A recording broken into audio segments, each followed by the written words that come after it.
Hey everyone, and welcome back to the channel for another unboxing. Now, I'll say this, the box is relatively underwhelming. There's not many markings, nothing like this here, but this is one of WE's new carbines that is promising something absolutely bloody nutty out of the box, and that is a blistering 50 rounds per second, which is absolutely nutty. So you can get these for about 350 quid off Taiwan Gun, roughly, depending on exchange rates and all that type of stuff. So without further ado, let's get into opening this generic black box with just a sticker on it.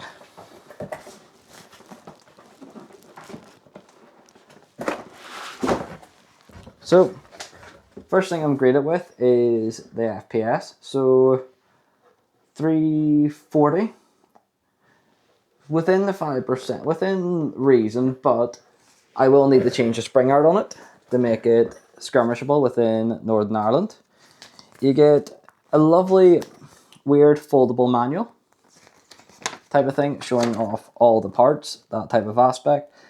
Now I am curious if it is a quick change spring system. It should be relatively a quick change. It should be, keyword there.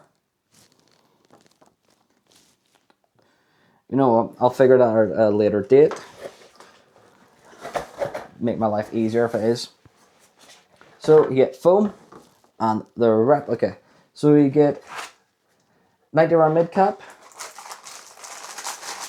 90 round mid cap. Oh, we got 2 mid caps. That's nice. Speed loader. Shitty BBs. And the replica itself. So to me, the replica actually reminds me quite a bit of the British KS1 Stoner.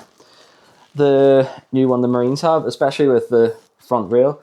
Now, the back is different, and the fact that this is a black replica instead of tan.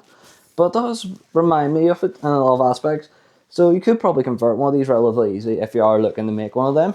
So, pull it back. Rotary style M4 hop, as usual. Standard metal gearbox. Quite nice. Bolt release. Doesn't really work like, but it's an AEG at the end of the day. So,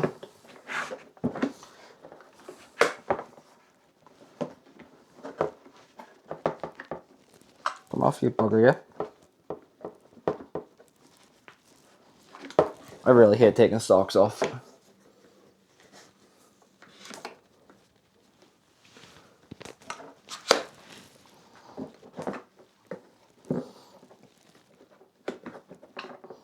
There we go. Really hate taking them off, because I always worry I'm going to break the pin. So, it is a sealed battery compartment. This battery is a wee bit too big, but we will make do. It's more just to actually show you this thing shooting dry. By the way, I'm not going to be shooting it. Inside, it is clear. There is nothing in it, so that is why I'm doing this. And it's sort of why the box wasn't put back together. I did make sure I'd done this. So as you hear, there's a nice beep. You've got a programmable MOSFET. Now there is basic programs like binary, burst, that type of thing. But if you're buying something like this here, you're buying it for the novelty of the stupidly higher DSG rate of fire. So, your standard, not too bad, nice and snappy. But that is why you're buying it, for the laugh of that there. It is an unnecessary rate of fire. It's up there with the HPA systems. I do think it's going to be a bit of a menace in the field for that reason. Now, you may make a few HPA players angry, the fact that your AEG can now keep up with them, type of thing. But, all in all, for a package that's sub 400, it's hard to beat in that regard. High rate of fire, good build quality, mostly metal and polymer, rotary hop, MOSFET, and it's 11.1 capable. It really is hard to beat for the price. I also like the fact that the battery is in a sealed compartment, especially for if the weather conditions are relatively poor. The fact you can seal it, it keeps the battery nice and safe, so they'll minimize chances of things shorting out. So that is quite a good idea in my opinion. So, with that everyone, hope you enjoyed the unboxing video, showing the stupidity of the new WE WE13 or whatever they designated it. Yeah, WE13.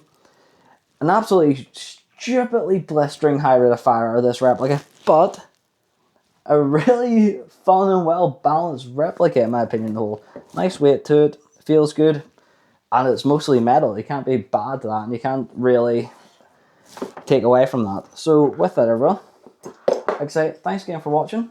Please like and subscribe, and I hope you enjoyed the video. And if you do see me out in the field with this, doing gameplay content for it, keep your heads down. I'm joking. I'm not that bad. I usually stick to semi-automatic, unless someone annoys me. So with that, everyone, thanks again for watching, and I hope you enjoyed the video.